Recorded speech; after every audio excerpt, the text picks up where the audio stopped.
ये सारे के सारे देवता श्रेष्ठ हैं,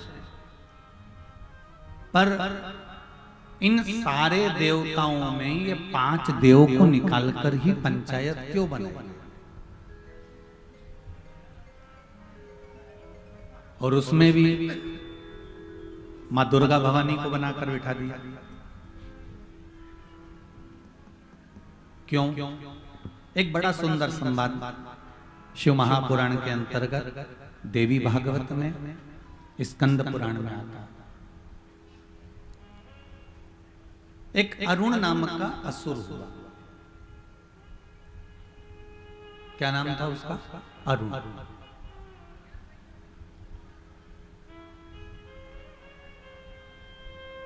ये अरुण नाम का जो असुर था,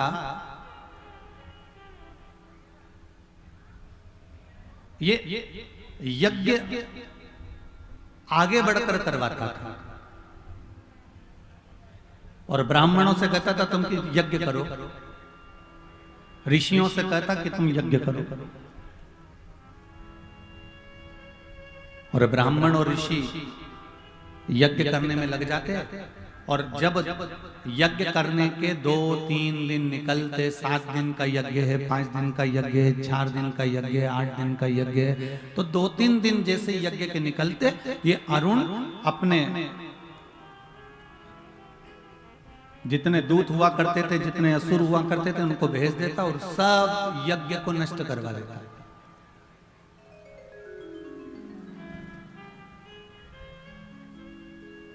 ऐसे संसार सागर में भी बहुत सारे अरुण असुर जैसे हैं।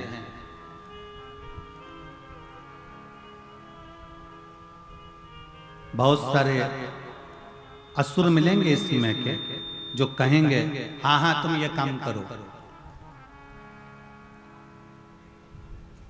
और जब उसने कह दिया कि तुम ये काम करो और तुम जैसे उस कार्य के लिए आगे बढ़े और उसने तुमको बढ़ते हुए देखा, 2-3 दिन तुम अच्छा काम करते रहे, इतने में वो असुर क्या करता है कि खुद काम नहीं बिगाड़ता, वो दूसरे से कहकर उस काम को बिगाड़ता है।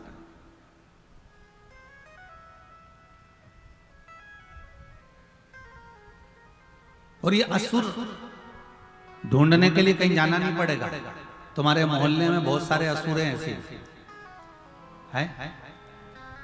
जब बहुएं बहुत अच्छे से काम संभाल लेती हैं, जब बहुएं बहुत अच्छे से ससुराल में आकर रहने लगती हैं, बहुत प्रेम से काम संभाल लेती हैं, बहुत अच्छे से रहने लगती हैं, बहुत अच्छे से सब काम करने लगती हैं, कुछ महीने, 2 महीने, 4 महीने, 6 महीने, 1 साल, 1.5 साल, 2 साल निकलता है और इन बहुओं को ये असुर मिल जाता है। और वो असुर क्या कहता है, तू अकेली लगी रहती है, तू अकेली करती रहती है, घर में इतने सारे लोग पड़े हुए, वो क्यों नहीं करते, तेरे ही माथे पर सब कुछ है क्या, तू ही करेगी क्या? मतलब ये असुर अब जब देख लेता है कि अच्छा काम हो रहा है, अच्छे से सब कार्य चल रहा है, अच्छे से सब आगे बढ़ रहा है, सब काम श्रेष्ठ हो रहा है, तो ये असुर उसको बिगाड़ने लगता है,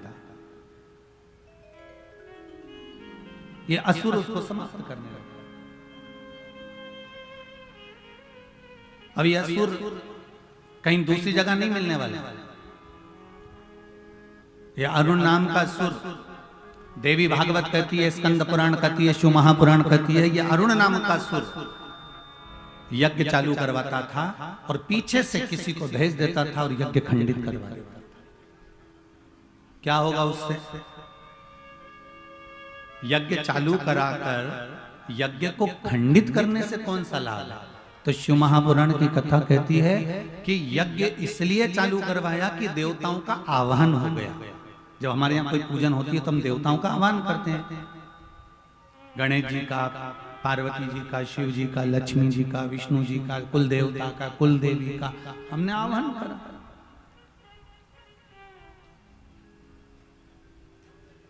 तो आवाहन किया गया मतलब देवता आ गए। अब देवता यदि आ गए और मेहमान तुम्हारे घर में आ गए और मेहमान को तुमने बुलाया 4 दिन के लिए और 2 दिन में मेहमान को तुमने भगा दिया, तो मेहमान जगह जगह जाकर कहेंगे कि नहीं कहेंगे? बुलाया था 4 दिन के लिए, भगा दिया दूसरे दिन। बताओ, पूछा तक नहीं, पानी तक नहीं दिया, भोजन तक नहीं कराया, चाय तक नहीं पिलाई, आदर नहीं करा, सम्मान नहीं करा, सत्कार नहीं करा, तो मेहमान चले गए। उसी तरह अरुण देवते ने, अरुण असुर ने, इस अरुण देवते ने ये विचार कर लिया कि यज्ञ तो चालू करवाऊंगा, अनुष्ठान तो चालू करवाऊंगा, पर आधे में सबको भगा दूंगा।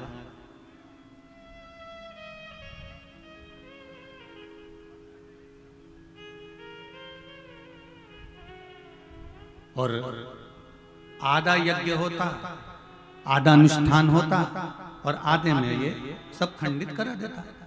सारे देवता परेशान हो गए।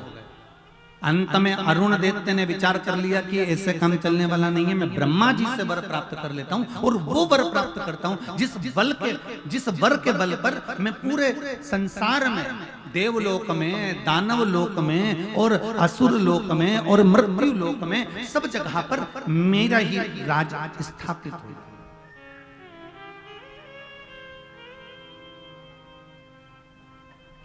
ब्रह्मा जी का तप करा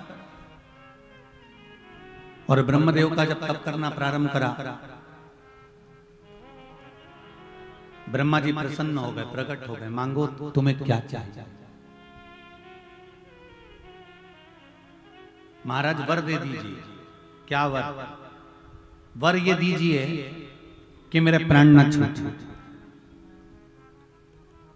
ये राक्षस, असुर, दैत्य, दानव, असुर, राक्षस, जितने भी ये दानव आदि कादिक होते थे, ये जो वर मांगते थे ना, उसमें सबसे प्रबल वर मांगते थे कि मैं मरूं ना, मेरे प्राण ही ना छूटे। कभी कभी हमारे भीतर भी राक्षस उत्पन्न हो जाता है। हम भी कभी कभी यही सोचते हैं, भगवान बस ऐसी कृपा कर दे मेरे प्राण नहीं छूटे, अभी थोड़े दिन और रह जाऊं, भगवान थोड़े दिन और बच जाऊं, थोड़े दिन और रह जाऊं। भगवान मन में सोचे राक्षस जैसा भाव मत लाओ। भगवान कहते हैं भाव लाना है तो ऐसा लेकर आओ कि सेवा करता छूटे जी मारा प्राण, ओ जी मारा सांवरिया। सेवा करते करते मेरे प्राण छूट जाएं, भगवान से ये प्रार्थना करो। भगवान से ये निवेदन करो कि मेरे सेवा करते करते, आराधना करते करते, भजन करते करते, कीर्तन करते करते, स्मरण करते करते मेरे प्राण छूट जाए। और भगवान से एक बात जरूर कहना, मृत्यु के समय पर सड़ाकर, शरीर को गलाकर, पलंग पर पटक कर मेरे प्राण मत छोड़ना। भगवान से कहना अगर प्राण छोड़ना तो मैं कहीं मंदिर में भजन कर रही हूँ, कथा सुन रही हूँ, स्मरण कर रही हूँ, संकीर्तन कर रही हूँ, मंत्र जाप कर रही हूँ, नाम जाप कर रही हूँ, भगवान तुम्हारा नाम ले रही हूँ, एक लोटा पानी मैं भगवान को समर्पित कर रही हूँ, मैं भगवान की भक्ति में लगी रही हूँ और भगवान के स्मरण में डूबी हुई हूँ और भगवान का भजन करते करते अगर मेरे प्राण छूट जाए, उससे बढ़कर कोई सुख नहीं होगा, उससे बढ़कर कोई आनंद की अनुभूति नहीं है।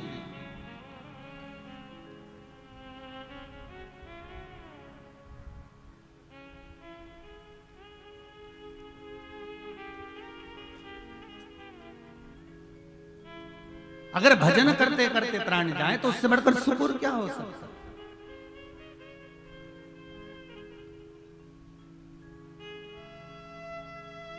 भजन करते करते अगर प्राण चले भी जाएं तो उससे बढ़कर कुछ सौभाग्य नहीं हो सकता।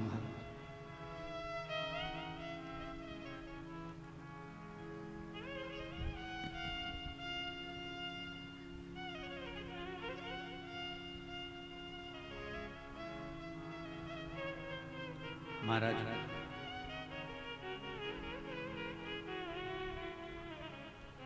मैंने तेरे ही भरोसे, ओ भोले तेरे ही भरोसे, हवा बिच उड़ती जावांगी,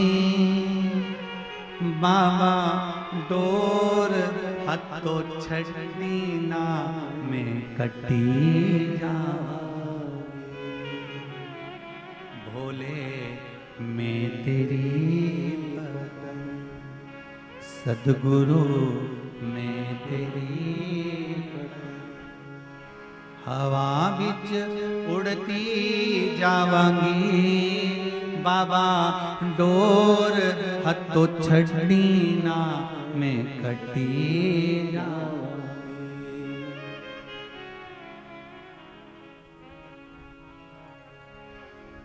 हे प्रभु इतनी कृपा करना, बस जब प्राण छूटे। एक भजन आप लोग बहुत पहले गाते थे, शायद याद होगा आपको भी, हमको तो पूरा याद नहीं है, पर एक आध लाइन तो थोड़ी सी आप लोग भी गुनगुना लेंगे।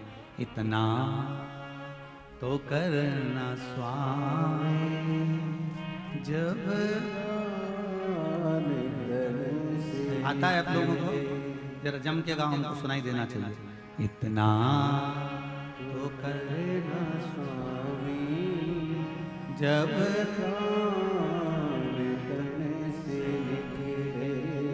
गोविंद नाम लेकर जब प्राण तन से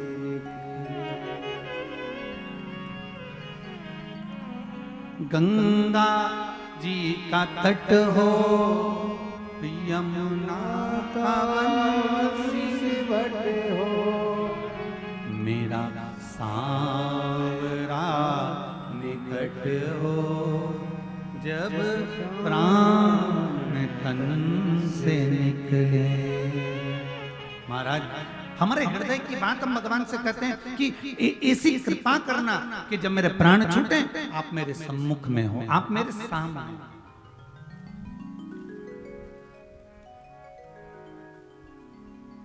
पर आज का व्यक्ति इसको उल्टा गाएगा, मोबाइल जेब में धरा,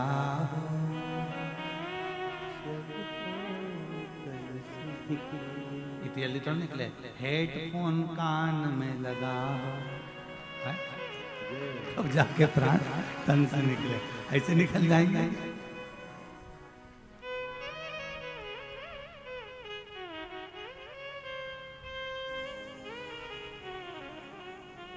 कोई सहजता नहीं है।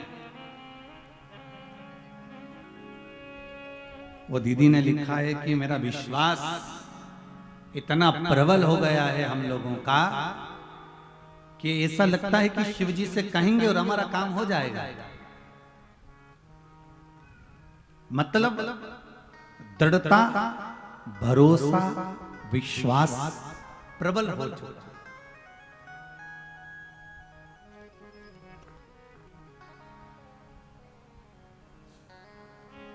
अब वो टूटने वाला नहीं है। आपका भरोसा, आपका विश्वास, आपकी दृढ़ता प्रबल होना चाहिए।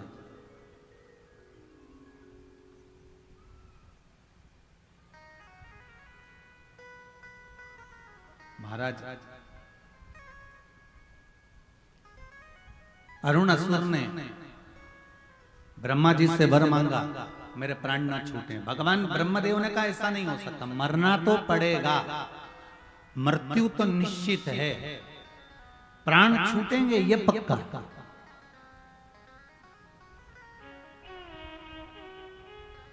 तो मुझे वर दे दो।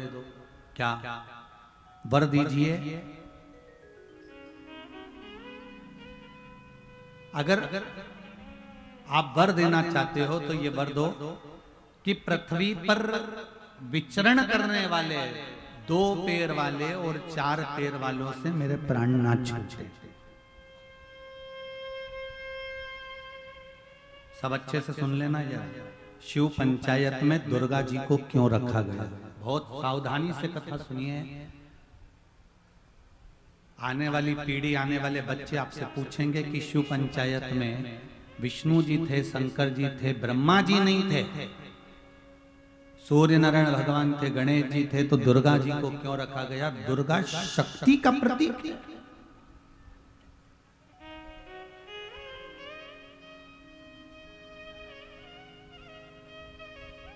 ये हमारा सनातन धर्म कह रहा है। ये हमारा हिंदू धर्म कह रहा है, ये हमारा सनातनी भाव कह रहा है कि घर में जब कोई निर्णय लिया जाता है किसी सनातनी के घर में, किसी हिंदू धर्म के अंतर्गत किसी सनातनी के घर में जब कोई निर्णय लिया जाता है तो घर की माता से, घर की स्त्री से, घर की बहन से भी पूछा जाता है कि आप हमको ये कर लेना चाहिए। ये सनातनी धर्म के अंतर्गत, ये हिंदू धर्म के अंतर्गत। बाकी के दूसरे धर्म में स्त्री से कोई निर्णय नहीं लिया जाता।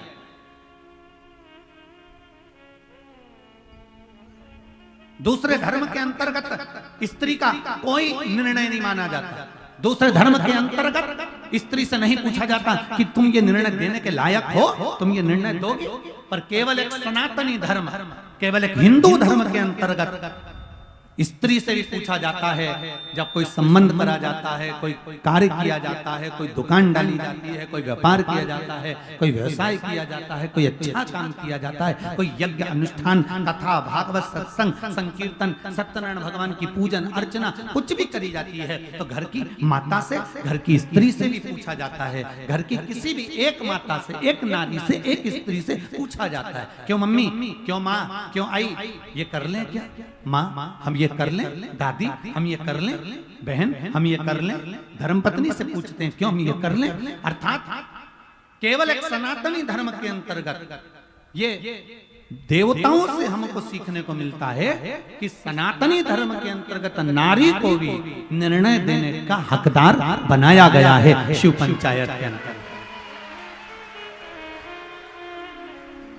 नारी को भी निर्णय देने का हकदार बनाया गया है।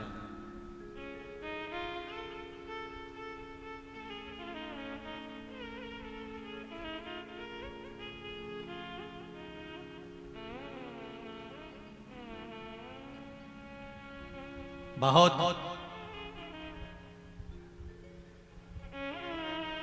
सुंदर शिव महापुराण की कथा है। आप उसको समझ लोगे तो जीवन की सार्थकता है। आप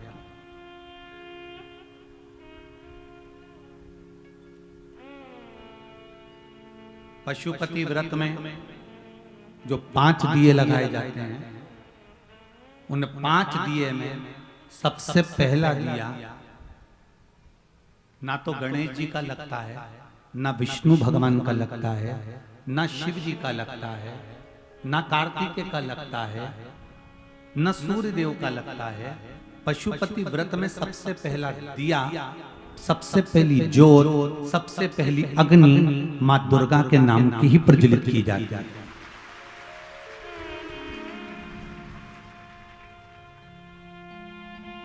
क्यों? पुरुष से ज्यादा स्त्री का हृदय कोमल होता है। एक बेटा अपने पापा से कहे, एक बेटा अपने पिताजी से कहे, पापा 500 रुपए चाहिए, मुझे स्कूल में पिकनिक मनाने जाना है। पिताजी देंगे? चलो फालतू की बात नहीं, कोई पिकनिक नहीं मनाने नहीं जाएगा। किसी को यहां वहां जाने की जरूरत नहीं है, घर में रहिए और पढ़ाई करिए।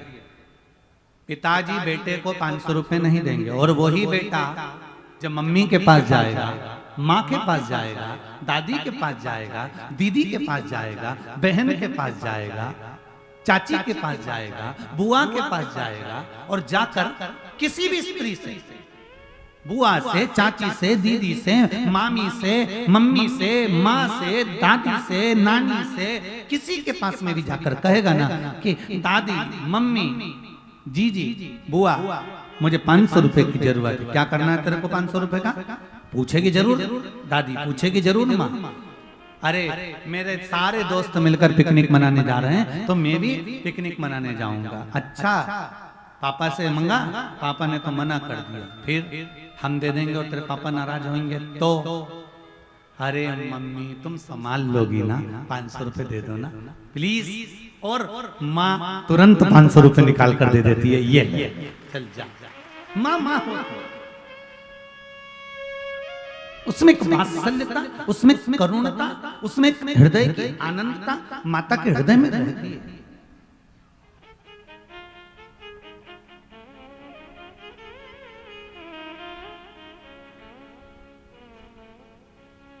माँ ने तुरंत 500 रुपए निकाले और दे दिए। माँ ने 500 रुपए निकाल कर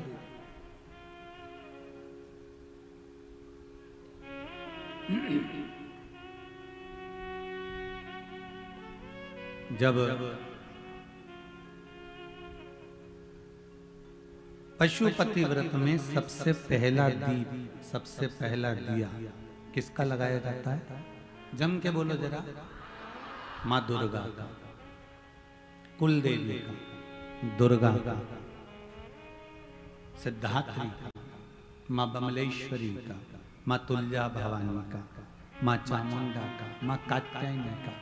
जिसका तुम स्मरण करती हो, जिसको तुम भजती हो, जिसका तुम नाम जाप करती हो, उस देवी का दिया सबसे पहले लगाया जाता है। माँ दुर्गा का दिया लगाया। ब्रह्मा जी से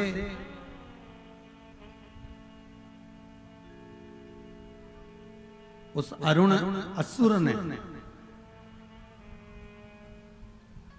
ब्रह्मा जी से अरुण असुर ने वर मांगा, मुझे वर दीजिए। क्या वर? वर ये दीजिए कि मृत्यु लोक में विचरण करने वाला, चाहे 4 पांव का हो, चाहे 2 पांव का हो, कोई भी जीव हो, उससे मेरे प्राण ना छूटे, मेरे प्राण नहीं छूटे।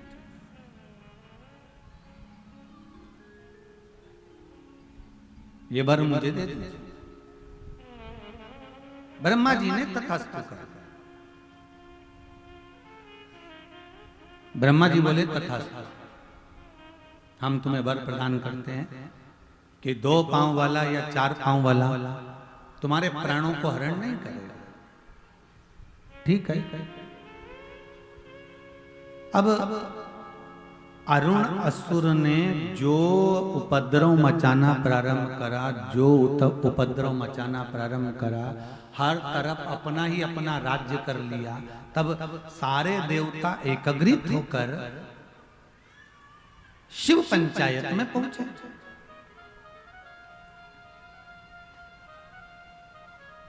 और भगवान शंकर के पास में जाकर उन्होंने निवेदन करा।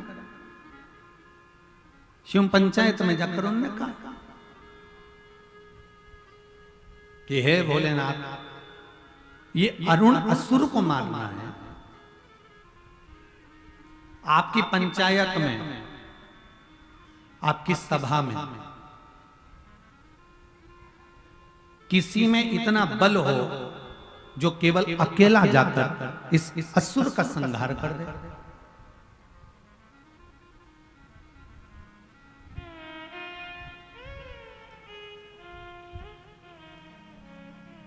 कोई चले जाए।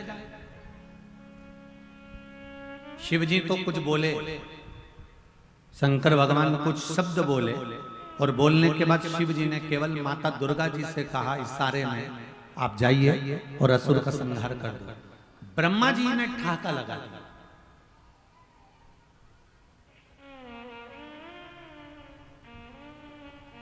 आप जब कोई अच्छा काम करने के लिए जाते हो ना, तो लोग तुम पर हंसेंगे।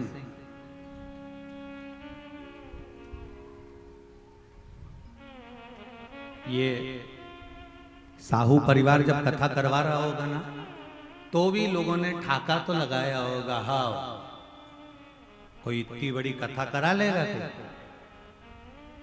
हाँ,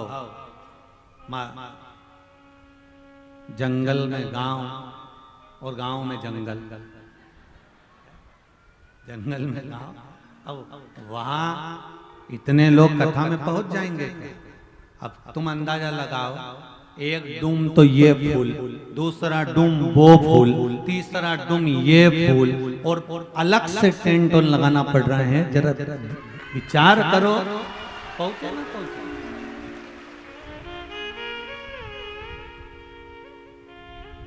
और जितने यहां हैं उससे दुगने पेड़ों के नीचे, कोई नीम के पेड़ के नीचे, कोई बमूल के पेड़ के नीचे, कोई कहीं के पेड़ के नीचे, कोई कहीं के पेड़ के नीचे, कोई छपरा के नीचे, कोई दुकानों पर बैठे।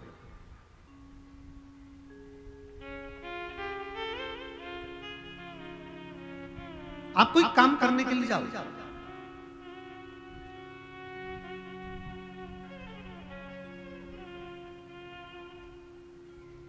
एक चिड़िया एक तिनके को लेकर चली, या एक साधारण भाषा में समझ लो, एक मकड़ी एक जाले को बना रही है, और मकड़ी ने जाला बनाना चालू करा। इतने में चिड़िया खिड़की में से दौड़ कर आई, और खिड़की में से आकर चिड़िया खिड़की में बैठकर मकड़ी से बोली, अरे मकड़ी तू भी पागल हो गई है, जाला यहाँ बना रही दीवार पर, हवा चलेगी जाला टूट जाएगा, कहीं अच्छी जगह जाला बना।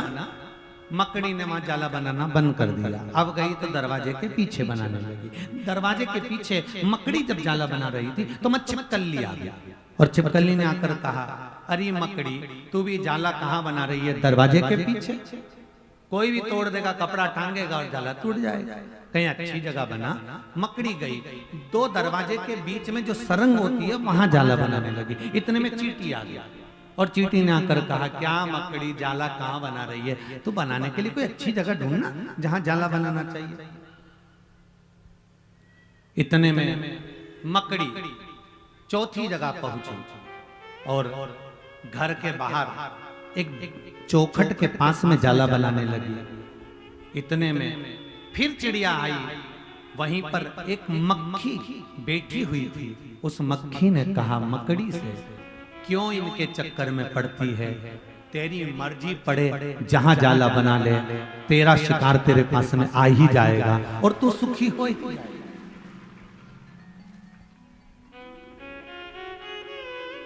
ललाट पर भाग्य में जो लिखा है, जितना लिखा है उतना तो मेरा विश्वनाथ तुम्हारी झोली में डाल ही देता है, ये पक्का है। हाँ, तुम जो बेकार कर्म कर कर आए हो, और वो बेकार कर्म तुम्हारा बीच बीच में जो अर्चन देता है, उस बेकार कर्म को तुम्हारा जो भजन है, तुम्हारा जो कीर्तन है, तुम्हारा जो मंत्र जाप है, तुम्हारा जो स्मरण है, तुम्हारा जो नाम जाप है, तुम जो शंकर की कथा सुन रहे हो, शिव महापुराण का स्मरण कर रहे हो, जो तुम भगवान का भजन कर रहे हो, जो तुम नित्य प्रति शिव जी को एक लोटा जल चढ़ा रहे हो, शंकर का अनुमोदन कर रहे हो, शंकर का गुणगान कर रहे हो, तुम्हारा जो बेकार कर्म है, वो बेकार कर्म तुम्हारा शिव की भक्ति से वो कटता चलेगा, शिव भक्ति से वो कटता चलेगा।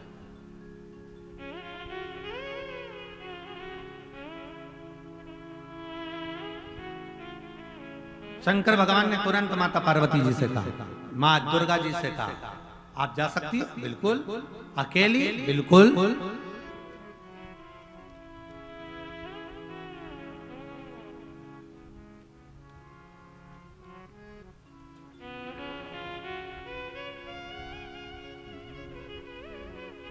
अकेले जाने में क्या दिक्कत है? मन चंगा तो कठोते में गंगा। अगर आप श्रेष्ठ हो, आपकी बुद्धि, आपका चित्त, आपकी वृत्ति श्रेष्ठ है, तो आपको फिर टेंशन लेने की जरूरत नहीं। अकेली चली जाओगी? हाँ, पर उसने मांगा है, आपको मालूम है, न 2 पैर वाला न 4 पैर वाला। दुर्गा जी बोली, पैर का काम ही खत्म कर दूंगी, उस तरह से मारूंगी इस अरुण असुर को कि वो भी नहीं सोच पाया है। पैर का काम ही खत्म। और मां दुर्गा खड़ी हो गई उस असुर के सामने, और माता दुर्गा ने अपने शरीर से भंवरों को प्रकट करना प्रारंभ करा, और माता का नाम पड़ गया, बोल भ्रमरी देवी की। भंवरे निकलना प्रारंभ हो गए माता के शरीर में से, भंवरे ही भंवरे निकले, भंवरे ही भंवरे। माता के शरीर में से भंवरे ही भंवरे निकले।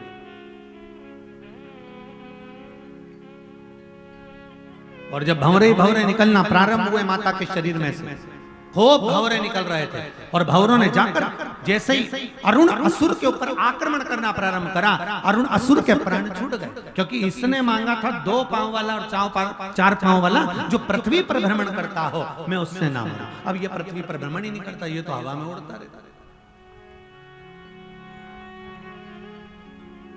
भ्रम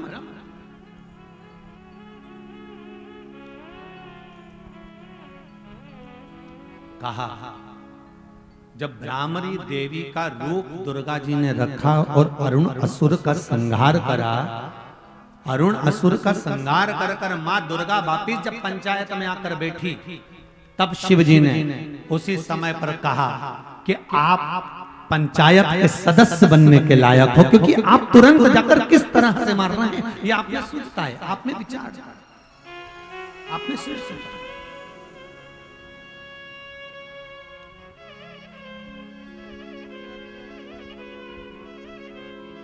आप जाओ।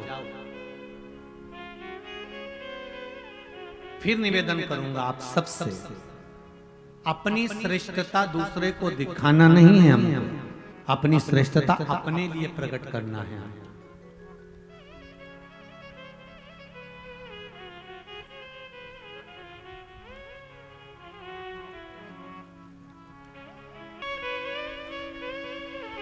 कुलदेव का मतलब मालूम है आपको? जम के बोलिए जरा। कुलदेव का मतलब मालूम है? कुलदेवी या कुलदेवता का मतलब, कुलदेवी और देवता का मतलब होता है जिस देवता से या जिस देवी से आपका अधिक स्नेह जुड़ा हुआ हो वो कुलदेवी या कुलदेवता कहलाते हैं, जिससे आपका स्नेह जुड़ा हो,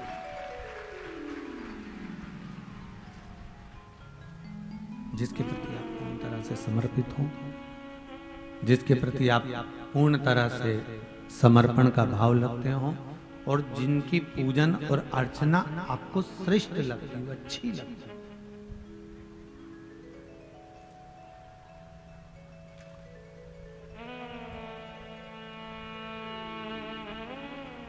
क्या काम है कुल देवी देवता का? घर में 3 तरह के तुलसी के क्यारे होते हैं। पहला चौकोर, दूसरा षडाकृति का, 6 षडाकृति कमल के फूल जैसा 6 आकृति होती है। तीसरा गोल।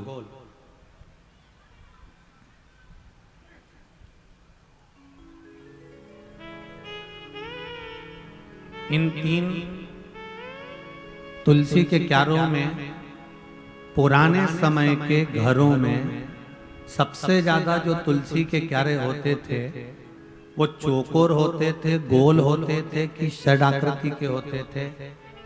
सबसे ज्यादा यदि पुराने घरों में तुलसी के क्यारे होते थे, आज भी गांव-गांव में महाराष्ट्र, गुजरात, राजस्थान, छत्तीसगढ़, मध्य प्रदेश, साउथ में, आंध्रा में, तमिल में, तुम्हें जहां जाकर देखोगे, उत्तराखंड आदि कादिक में सबसे ज्यादा अगर तुलसी के क्यारे मिलेंगे तो आपको चौकोर मिलेंगे। जम के बोलो कौन से मिलेंगे? चौकोर। क्यों होते हैं वो?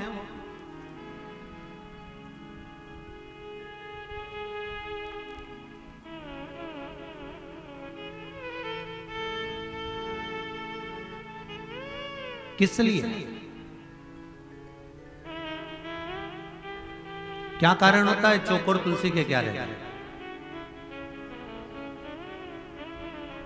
मुंबई में माहेश्वरी समाज द्वारा अंधेरी में माहेश्वरी भवन में स्कंद पुराण की कथा बाची थी। शायद टीवी पर तो नहीं आई थी, पर यूट्यूब पर कहीं ना कहीं डली होगी पूरी 5 दिन की।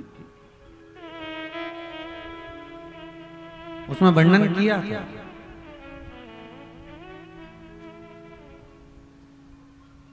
कि चौकोर जो तुलसी का क्यारा होता है, इसमें पितरों का, कुल देवता का, कुल देवी का, कुल के जितने भी हमारे पूर्वज होते हैं उनका स्थान चौकोर तुलसी के क्यारे में बना हुआ होता है। अपने आप उसको बनाने की जरूरत नहीं पड़ती। जब हम तुलसी के क्यारे में दिया लगाते हैं, तुलसी के क्यारे के पास में दीपक रखते हैं, तो वो दिया केवल तुलसी को नहीं लगता, कुल देवी देवता, पितृदेव, आहुदेव, वासुदेव सबको।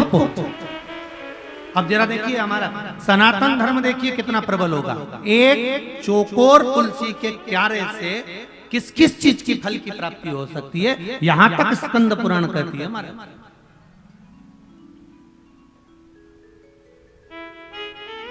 किस किस के यहाँ पर चौकोर तुलसी का क्यारा, जरा हाथ उठाओ। सबके यहाँ है? अरे वाह वाह, धर लो जरा, धर लो, बहुत बढ़िया। चौकोर तुलसी का क्यारा किस किस चीज की फल देता है? चौकोर तुलसी के क्यारे में अगर परिधि होती है, परिधि से मतलब होता है, चौकोर जो क्यारा होता था उसमें 3-4 परिधियां होती थी अलग अलग, तो उसमें नीचे से फैला होता था, फिर अंदर से सकड़ा होता था, फिर चौड़ा होता था, फिर सकड़ा होता था, फिर ऊपर जाके चौड़ा हो जाता था। तो तुलसी का जो क्यारा होता था उसमें कुल देवी, कुल देवता, पितृदेव, आहुदेव, वासुदेव और तुलसा महारानी का उसमें स्थान होता है। क्या फल देता है? कुल देवी देवता क्या फल देते हैं? चौकोर तुलसी का क्यारा क्या फल देता है? तो कुल देवी, कुल देवता का क्या काम है? तो उनका एक काम है वंश की वृद्धि करना, इसलिए चौकोर तुलसी का क्यारा वंश की वृद्धि करता है, वंश बढ़ाता है।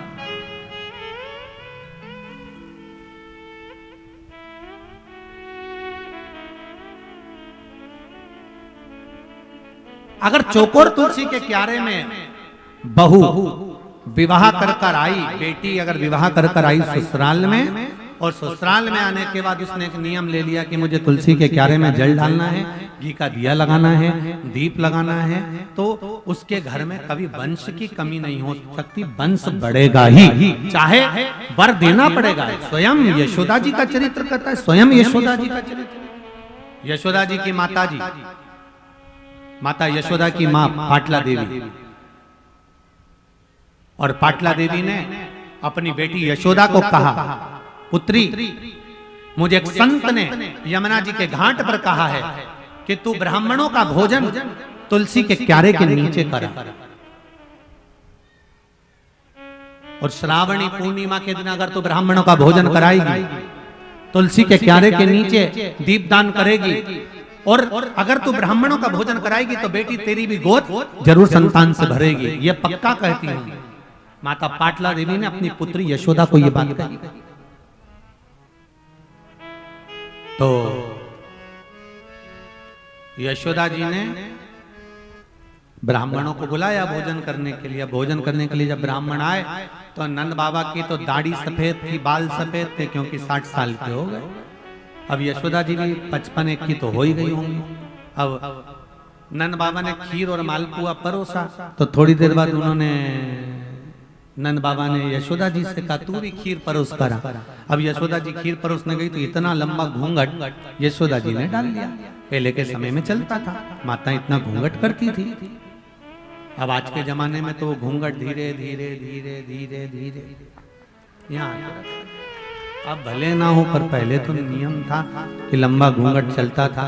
आज के जमाने में तो बहुएं 2 बार इतना घूंघट कर लेती है, एक बार जब शादी करके आती है तब इतना घूंघट रखती है क्योंकि मुंह दिखाई होती है तो सोने की रकम मिलती है, और दूसरी बार बहू इतना घूंघट जब रखती है जब घर में बूढ़ी कोई मरे, कोई बुढ़ा बुढ़ी मर गए, कोई डोकरा डोकरी मर गए, कोई घर का बुजुर्ग मर गया, तब इतना घूंघट रखती है क्योंकि आंख में एक भी आंसू तो आते नहीं है, घूंघट डाल के अल्लाती रहती, चिल्लाती है। अब उसको तो चिल्लाना है बस, और बड़ी बड़ी डिजाइन में चिल्लाती है, वो चिल्लाती भी है तो अरे अम्मा हमको छोड़ के चली गई, हमको भी साथ ले जाती। इतने में पति पास में बैठकर रो रहा था, उसने कोनी मार कर कहा चुप रहे अम्मा, क्या 4 व्हीलर गाड़ी लेके गई है जो हमको भी ले जाती, चुपचाप बैठी रहे।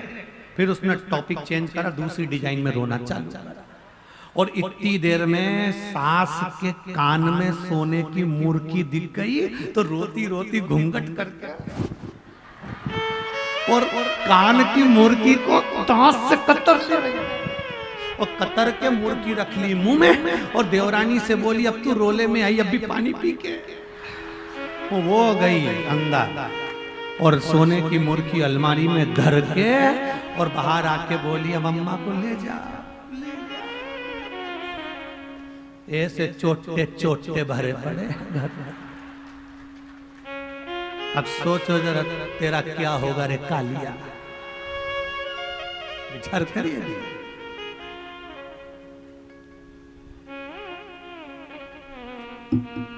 घर में भी चोटे नहीं छोड़े और कथा में भी चोटे नहीं छोड़े। इनका क्या करो। इसलिए बेचारे प्रशासन वाले, पुलिस प्रशासन कितना ध्यान रखे और तुमसे हाथ जोड़ जोड़ के वो ध्यान रखो, जागते। तो तुम सो रहे थे अभी तक, जागते। इतना कितना कहे।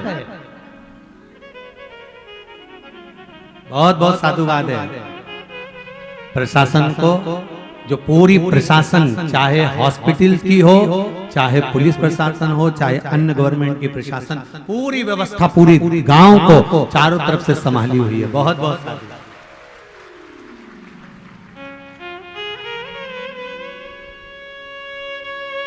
चारों तरफ से संभाले, बहुत बहुत साधुवाद। और साथ आप लोगों को देना चाहिए, सोने की रकम पहन के ही नहीं आना चाहिए। खोटेला पहन के आओ ना, सोना तो यहां है, हीरा तो मेरा शिव है। एक बार अगर शंकर मिल गया तो फिर रकम की जरूरत पड़ेगी।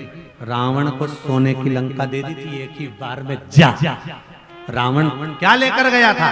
केवल एक यज्ञोपवीत धारण कर लंकाधिपति रावण अपने कंधे पर एक जनेऊ पहनकर भगवान शंकर की आराधना कर रहा था।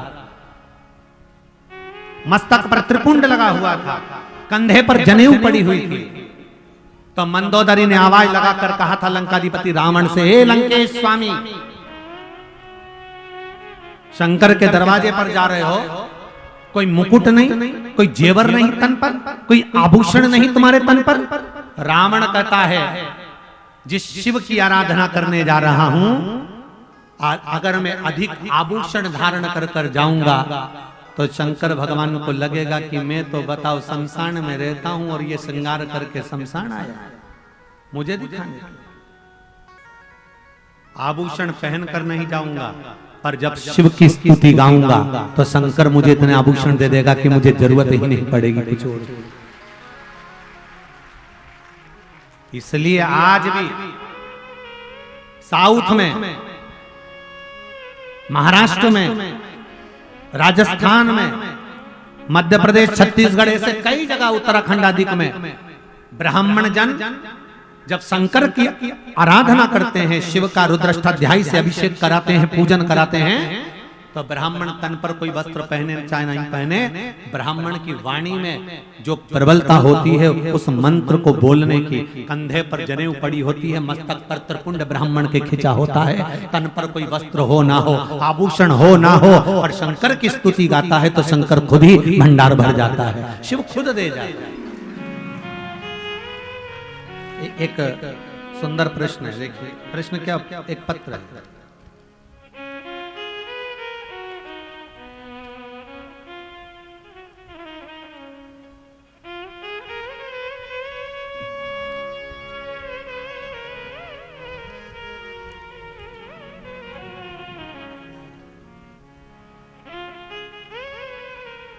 ग्राम बिहरी कला, अंबागढ़, चौकी, जिला राजनांदगांव, उपासना पटेल नाम है। कहीं बैठी हैं? आप ही हैं? दोनों हाथ हिला दो, दोनों हाथ हिलाओ, ऐसे हाथ हिला दो दोनों। हर हर श्री शिवाय नमस्तुभ्यं बाबू। आपने लिखा है, धन धन है भोलेनाथ, कमी नहीं तेरे खजाने में, तीन लोग बस्ती में बसा और प्रभु आप बैठे वीराने में।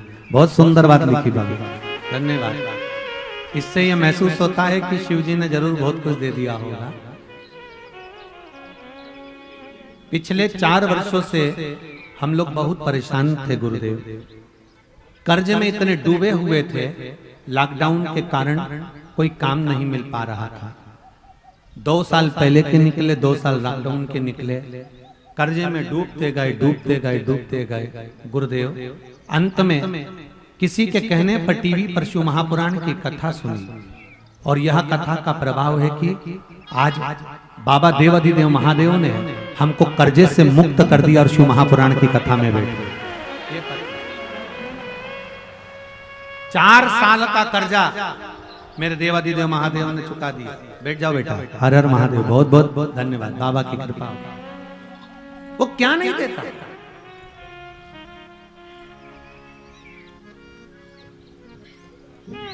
एक बात कहना चाहूंगा आज इस व्यासपीठ से, ब्राह्मण को किसी के आगे हाथ फैलाने की जरूरत नहीं पड़ती।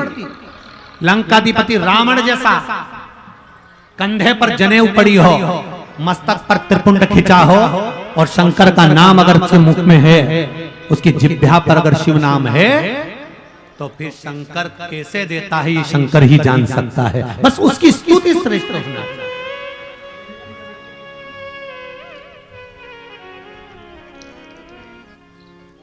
एक बात शिव महापुराण में वर्णन आती है, आप लोगों से भी कहूंगा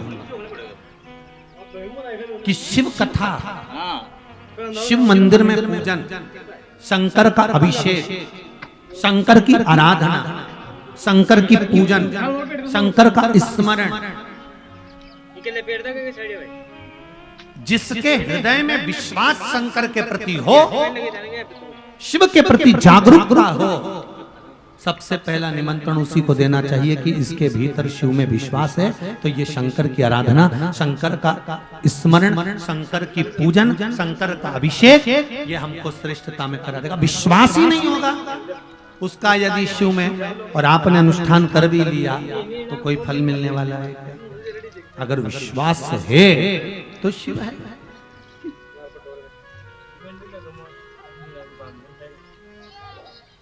यज्ञोपवीत कंधे पर हो, मस्तक पर त्रिपुंड हो।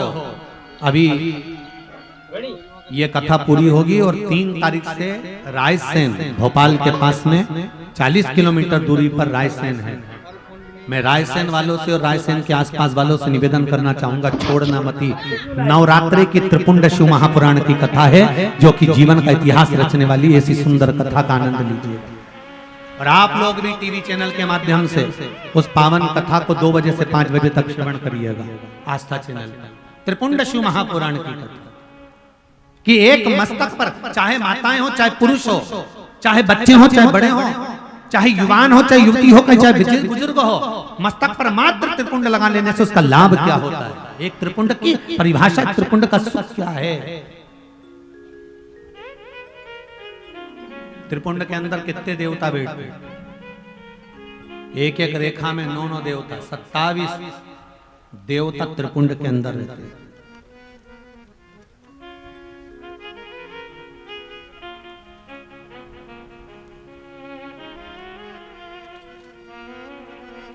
कंधे पर पड़ी हुई एक यज्ञोपवीत का क्या फल होता है? 12 तिलक, 12 तिलक होते हैं, उस तिलक का क्या महत्व होता है? 12 जगह पर त्रिपुंड लगाया जाता है, उसका क्या महत्व है? 12 जगह पर भस्म लगाई जाती है, उसका क्या महत्व है? जब कोई बीमार पड़ जाता है और डॉक्टर कह रहा है कि मुंबई में गठान की जांच होने जाएगी और मालूम पड़ेगा कि कैंसर है कि नहीं, उस समय पर मरीज के शरीर पर किस जगह पर त्रिपुंड लगा दिया जाता है, जिससे जांच में कैंसर ही नहीं आता है, उस त्रिपुंड तक का वर्णन है शिव महापुराण।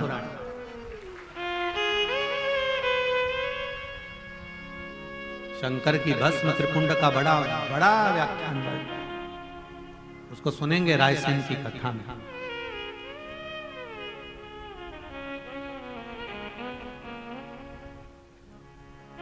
शिव कथा कर रहे, वो क्या नहीं देता? अब कहो तो शिव से। चौकोर तुलसी का क्यारा क्या बढ़ाता है घर में?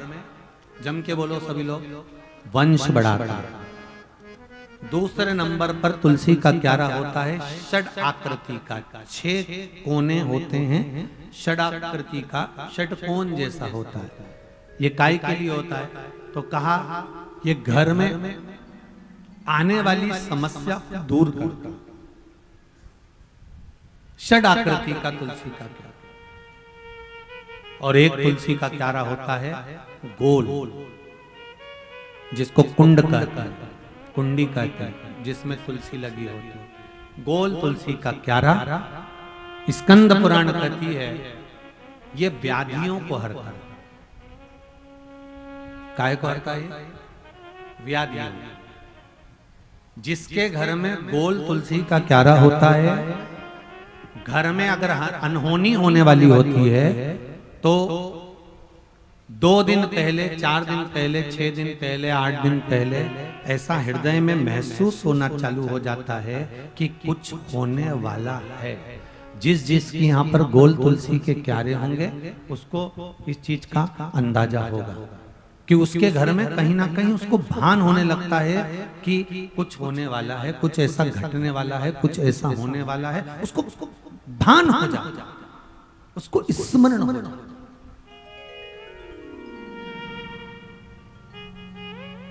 अब उसको लगता है कि ये कैसे मालूम पड़ता होगा, कैसे मालूम हो जाता होगा कि कुछ घटना घटने वाली है, कुछ होने वाला है। तो वो गोल जो तुलसी का क्या है वो व्याधि को है।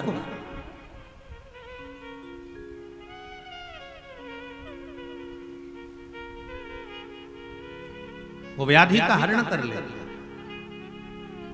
3 कुंडों का स्मरण है महाराज। स्कंद पुराण में आप इसका ध्यान करेंगे तो आपको आनंद की अनुभूति होगी। और करो, तुलसा जी का स्मरण किया था। स्वयं माता यशोदा जी ने ब्राह्मण भोज कराया था, इतना घूंघट रखकर।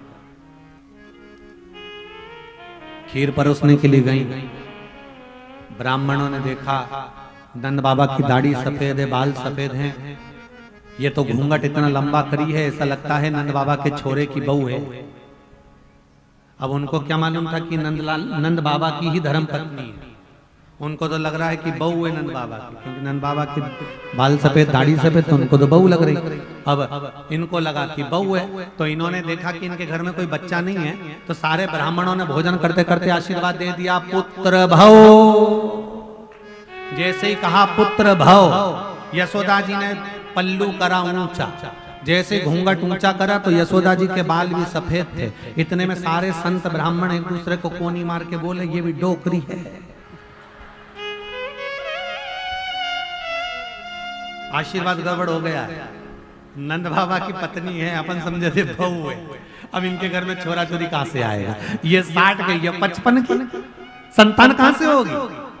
नंद बाबा ने कहा, बाबा संत गुरुदेव ब्राह्मण जन आप लोग आशीर्वाद दे रहे हो पुत्र होने का, कहां से होगी? मैं 60 का या 55 की। इतने में ब्राह्मणों ने कहा, तुलसी जी के क्यारे के नीचे हम भोजन कर रहे हैं, श्रावण का महीना की श्रावणी है, हम अगर कहते हैं कि पुत्र होगा, मतलब ब्राह्मण अगर भोजन करते करते वर दे देता है तो देवताओं को भी उसको स्वीकार कर कर वर पूरा करना पड़ता ही है।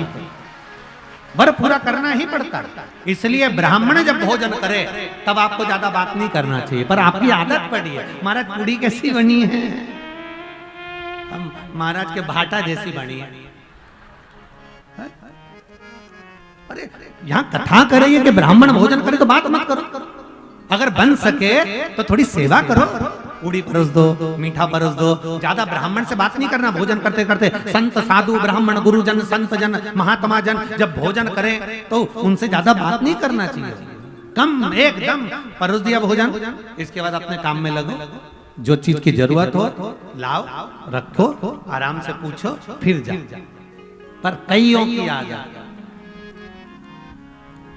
खीर कैसी बनी?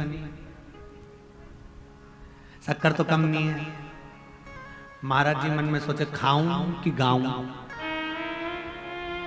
अब तुम जैसा बोलो वैसा कर दो। अब तुम बोलो कि भोजन का बखान गाऊं तो भोजन का बखान गा देता हूँ। पूड़ी अच्छी बनी है, सब्जी में बहुत जोरदार नमक डला है, मिर्ची भी अच्छी है, इसके बाद सब्जी में अचार वचार सब जोरदार है, खीर भी जोरदार बनी। पर अब तुम कहो कि गाऊं तो गा रहा हूं। खाने की बात हो तो मैं भोजन करते करते जब आत्मा की तृप्ति होती है, अंदर से निकलता है कि क्या आनंदमय जजमान है, कितने प्रेम से भोजन कराया है, भगवान इसकी मुराद पूरी करे, इसके मन में जो आए वो कार्य सफल हो। तो ब्राह्मण का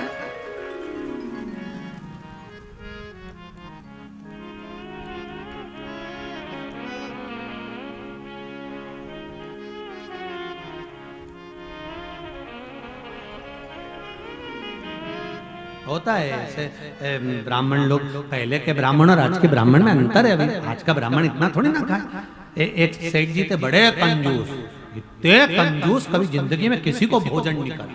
और उनकी जो धर्म पत्नी थी वो इतनी धर्मात्मा, हर त्योहार पे ब्राह्मण को बुला के भोजन करा। आज सेठ जी ने मन में सोचा मेरी पत्नी आए दिन पूर्णिमा अमावस्या पे ब्राह्मण को पकड़ के ले आती है, अब की बार मैं ऐसा पंडित ढूंढता हूं जो कम खा।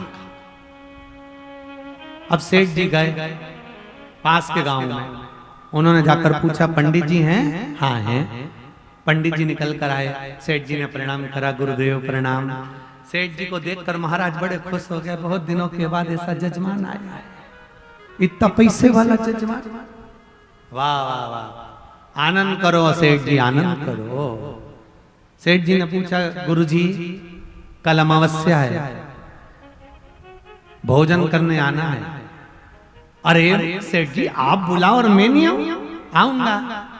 नहीं पर एक बात पूछ रहा था मैं आपसे, बोलो कितना खाते हो? सेठ जी के बात सुनी तो पंडित जी ने मन में सोचा यही लिखा था मेरी किस्मत में, कितना खाते हो? पंडित जी बोले 4-6 तो पूरी खा लेता हूँ, 2-4 कटोरी खीर, 2-1 सब्जी का कटोरा और बालूशाही इमरती भजिया पकोड़ा जो होगा वो इतना इतना इतना इतना चलेगा। इतने में सेठ जी बोले रहने दो, कल अमावस्या नहीं है, अगली अमावस्या पे आना। सेठ जी चले पास के गांव में गए, वहां पर एक पंडित जी के एकदम दुबरे पत्थर, एक चीटी उंगली के जैसे, छोटी उंगली जैसे, एकदम दुबले पत्थर।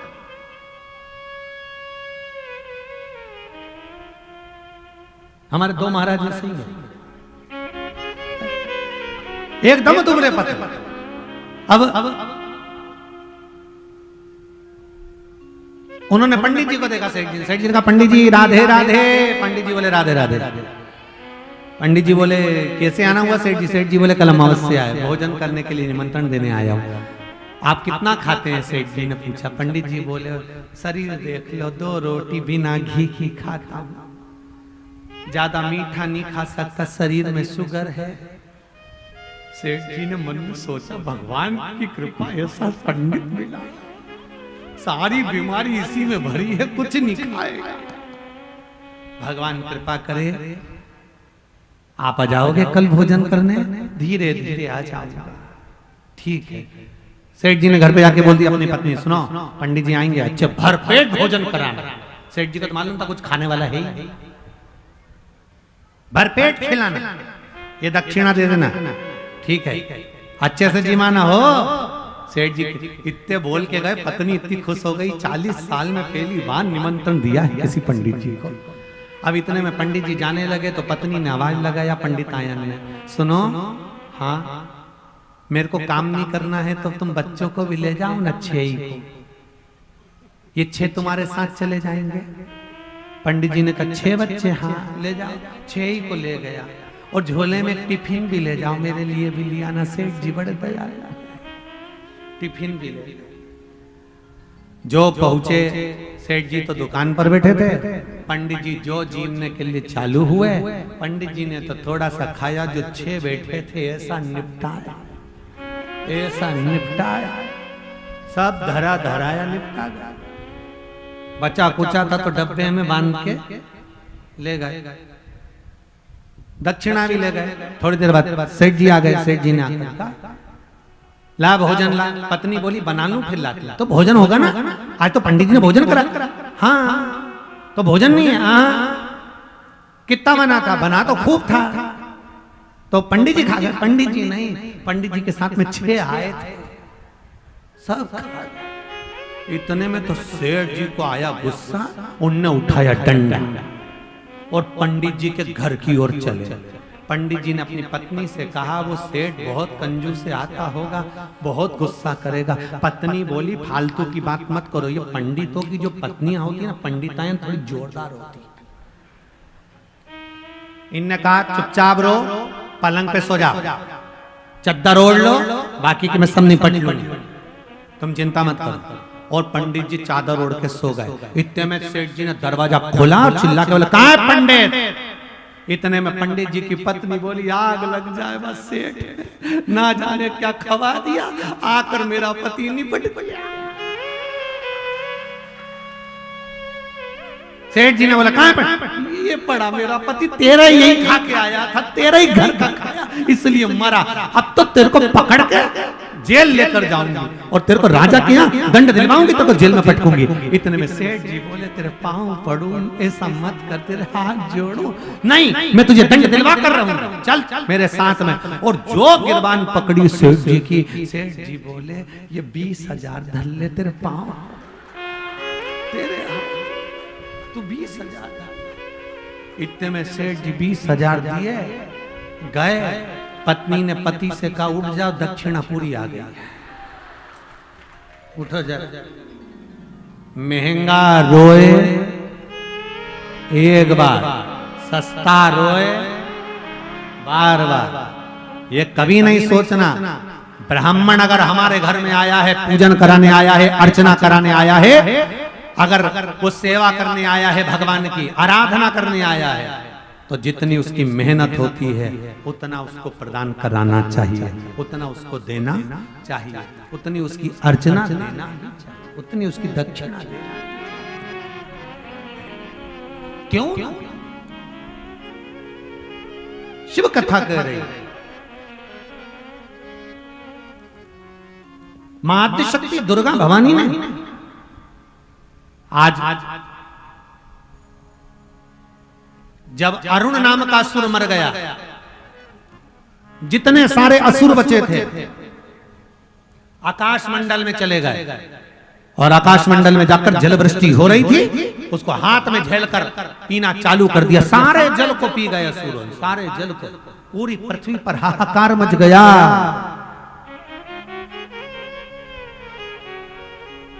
पूरी पृथ्वी पर हाहाकार, सूखा पड़ गया, अकाल पड़ गया, कहीं पानी नहीं है। देवता घबराने लगे।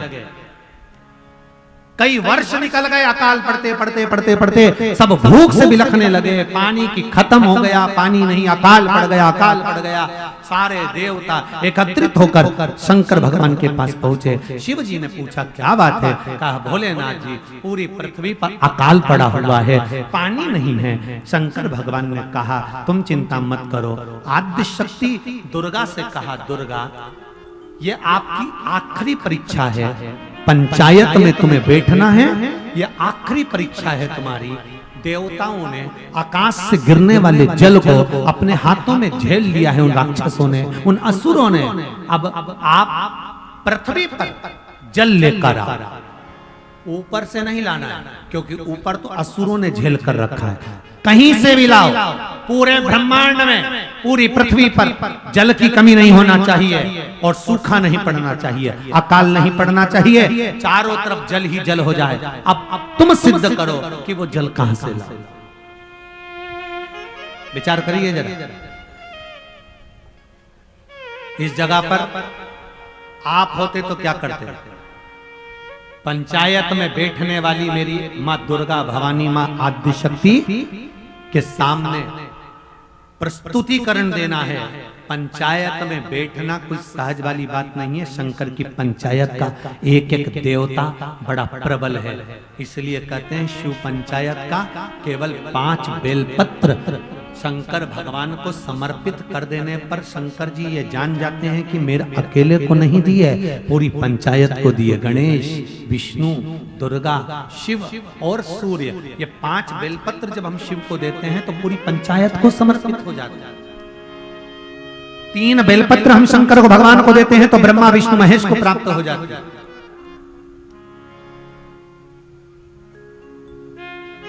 11 बेलपत्र जब हम भगवान को समर्पित करते हैं तब कार्तिक समेत संपूर्ण परिवार को समर्पित हो जाती है।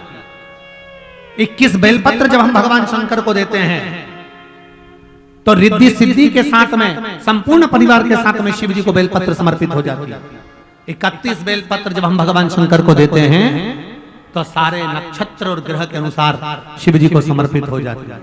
51 बेलपत्र जब हम भगवान शंकर को समर्पित करते हैं तो ब्रह्मांड के अंतर्गत जितने ज्योतिर्लिंग और उपलिंग हैं उनके अनुसार शिव जी को समर्पित हो जाती है। 108, चाहे चावल का दाना हो, चाहे बेलपत्र हो, चाहे पुष्प हो, चाहे 108 कलश जल के हों, जब हम शिव को समर्पित करते हैं तो 33 कोटि देवताओं को प्राप्त हो जाती है। ये शिव। पशुपति व्रत में जब पशुपति व्रत का समापन होता है, विराम होता है, तो आपको कहा है कि कुछ भी 108 चढ़ा। बोला है कि नहीं बोला? जम के तो बोलो, बोला है ना? चाहे चावल का दाना चढ़ाओ, चाहे मूंग चढ़ाओ, चाहे बेलपत्री चढ़ाओ, चाहे पुष्प चढ़ाओ, चाहे फूल की पंखड़ी चढ़ाओ, पर 108 चढ़ना। क्यों? हमारी सेवा में, हमारी पूजन में, हमारे व्रत में अगर कोई कमी रह गई हो तो शिव क्षमा करना। 33 कोटि देवताओं को हम ये समर्पित कर रहे हैं, उनका आशीर्वाद आपके साथ में हमें प्राप्त होता है। पशुपति व्रत का तीसरा दिया, पशुपति व्रत का तीसरा। महाराज अखंड सौभाग्य के लिए प्रज्वलित किया जाता है। ये अखंड दीप मां आद्यशक्ति दुर्गा की, जो मां पार्वती की पुत्रियां हैं, अशोक सुंदरी, जया, विषहरा, शामरी बारी, दौतली और देव, ये शिव की पुत्रियों के नाम से लगाया जाता है, जो अखंड सौभाग्य प्रदान करता है। तीसरा दीप अखंड सौभाग्यता की ओर लेकर जाता है। महाराज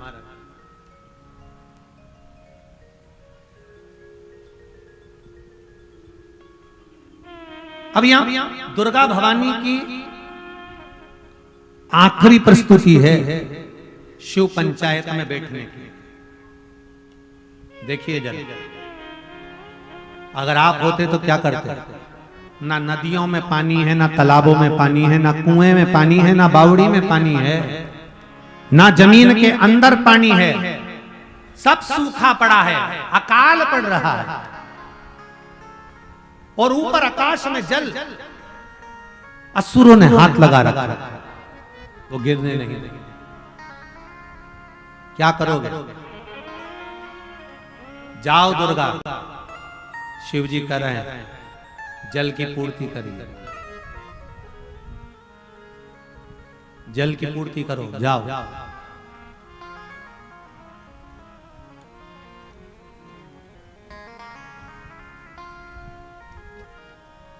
दुर्गा भवानी चली,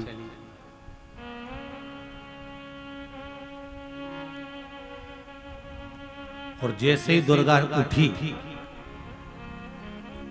सूर्य देवता ने कहा, आप जा तो रही हो दुर्गा, आप जा तो रही हो देवी, पर आपको मालूम है मेरे सूर्य की चमक को भी असुरों ने रोक रखा है। सूर्य की चमक को भी असुरों ने रोक रखा है, तो पानी कैसे लाओगे? जल कैसे लाओगी आप? मेरा माताओं से और बहनों से और बेटियों से एक निवेदन है, माता दुर्गा को भी कहीं कहीं परीक्षा देना पड़ गई थी। घबराना मती मेरी बेटी, जब आपकी शादी होती है ना, ससुराल जाती हो ना, शादी होने के बाद जब ससुराल जाती हो तो मायके का जो सुख होता है ना, वैसा सुख ससुराल में नहीं मिलता।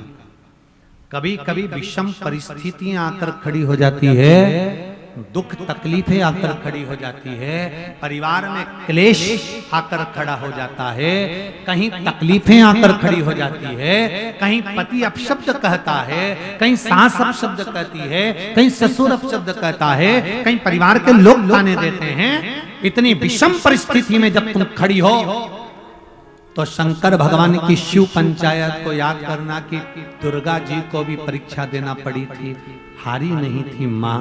ऊपर से पानी नीचे नहीं आ सकता था, नीचे का पानी ऊपर नहीं आ सकता था। तब दुर्गा के सामने प्रश्न खड़ा था कि पूरी पृथ्वी को सिंचित करना है, पूरी पृथ्वी को हरी भरी करना है, पूरी पृथ्वी पर जल करना है। तब दुर्गा महारानी सूर्य नारायण कह रहे हैं, क्या करोगी? आपके सामने भी प्रश्न खड़ा हो सकता है। पति सुनता नहीं है, अब शब्द कहता है, सास सम्मान नहीं देती, ससुर आड़ा टेढ़ा बोलता है, देवर जेठ मानते नहीं है, बच्चे सुनते नहीं है। इतनी दुखी हो जाती हो आप कि सोच लेती हो कि अब मैं तो मर जाऊं तो अच्छा, या मायके चली जाऊं तो अच्छा। गलती करी थी है सूर्य नारायण भगवान की धर्म परंपरा में। भगवान सूर्य की धर्म पत्नी ने भी गलती करी थी है। ये कथा वहां तक जाती है कि सूर्य नारायण भगवान की धर्म पत्नी संज्ञा देवी, पति का तेज इतना प्रबल था, तेज मतलब क्रोध, उसको जान लो। आपके जीवन में भी ऐसा हो सकता है, जितने आस्था चैनल पर सुन रहे हो, जितने फेसबुक यूट्यूब पर सुन रहे हो सकता है पति गलत विचारों का हो, गलत सोच का हो, अपशब्द कहने वाला हो, ताने देने वाला हो, आड़ा टेढ़ा बोलने वाला हो। तो यहाँ शंकर सूर्य नारायण भगवान की धर्म पत्नी संज्ञा देवी से भी गलती हो गई थी। वो गलती तुमसे नहीं होना चाहिए, वो गलती तुम्हारे से नहीं होना चाहिए जो सूर्य नारायण भगवान की पत्नी ने करी थी।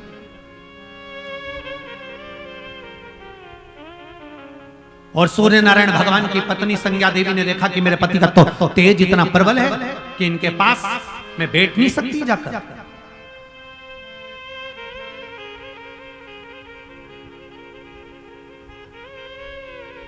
मैं इनके पास बैठ नहीं सकती। तब उसी समय विचार आया, क्या करा जाए, क्या करूं मैं। फिर भी संज्ञा देवी ने कुछ वर्ष सूर्य नारायण भगवान के साथ रही। 3 संतान हो गए संज्ञा देवी के गर्भ से। पहला वैवस्व मनु, दूसरा यमराज, तीसरा यमुना। कितनी संतान हुई? जम के बोलो जरा। 3।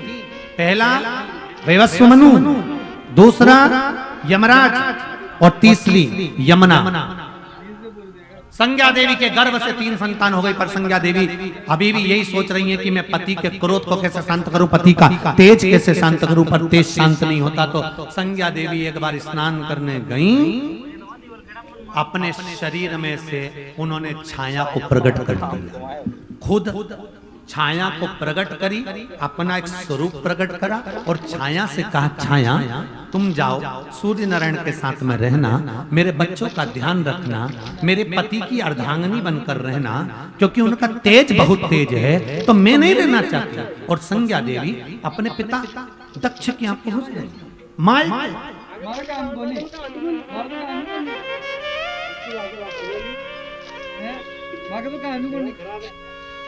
संज्ञा माय के पहुंची।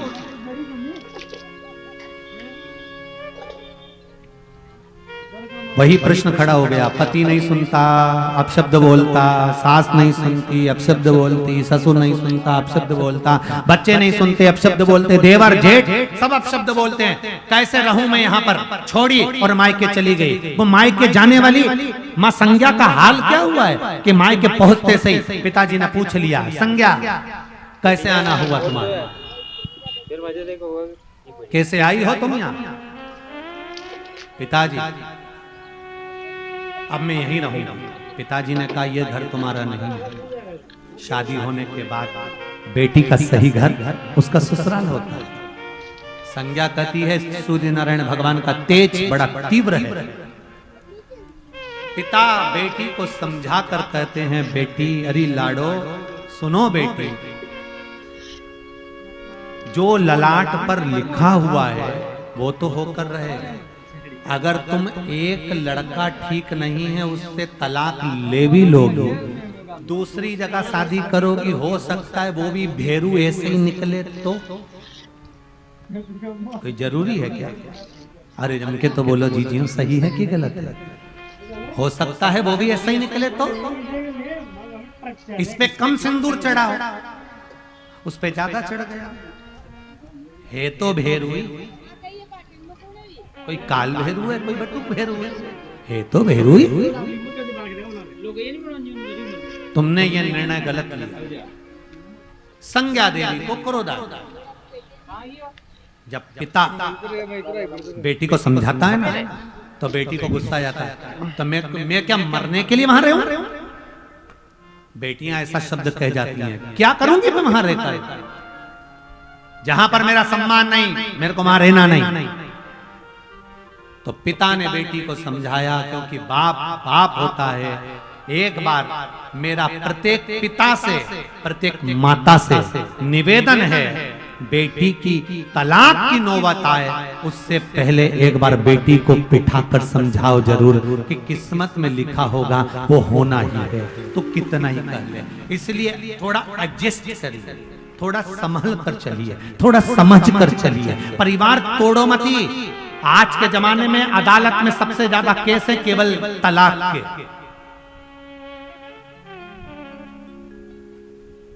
सबसे ज्यादा केस चल रहा है तलाक। बेटी को समझाओ, संज्ञा जैसी गलती मत करना। पिता ने समझाया, संज्ञा मानी नहीं मानी, जाने लगी। माँ आ गई, माँ ने समझाया, बेटा क्या चाहती हो? बस मुझे ना ससुराल में रहना, ना मुझे मायके में रहना। मैं तो अपना काम खुद कर लूंगी, मैं तो खुद जॉब कर लूंगी, नौकरी कर लूंगी, मैं सब करने में अग्रणी हूँ, मैं सब कर सकती हूँ। माँ ने कहा, बेटा तू मेरी बेटी भी है, मेरा बेटा भी है, तू सब कुछ कर सकती है, पर थोड़ा सा करना तो सीख। अगर ऑफिस में जाएगी, कोई कुछ बोल देगा तो क्या तू ऑफिस की सर्विस छोड़ के आ जाएगी? सोचो जरा बेटा, अगर तुम नौकरी कर रही हो, व्यापार कर रही हो, व्यवसाय कर रही हो, कुछ काम कर रही हो, कुछ व्यापार में लगी हो, कुछ अच्छा करने के लिए जा रहा हो, वहां अगर कुछ हो गया तो तुम क्या वो काम छोड़ कर आ जाओगी? जैसे यहाँ तुम अपना घर छोड़ कर आ गई। समझाओ बेटी को। माँ ने समझाया, बेटी नहीं मानी। माँ की आंख से जल बहने लगा। संज्ञा देवी को समझा कर रह गई। सूर्य नारायण भगवान की पत्नी को समझा रही। अब देखो, ये तो यहां आ गई, वहां कौन है? जम के बोले जरा। छाया। उसको पति का क्रोध नहीं लग रहा, और छाया गई, और जाने के बाद में उसके यहां भी 3 संतान हो गई। उसके यहां भी 3 संतान।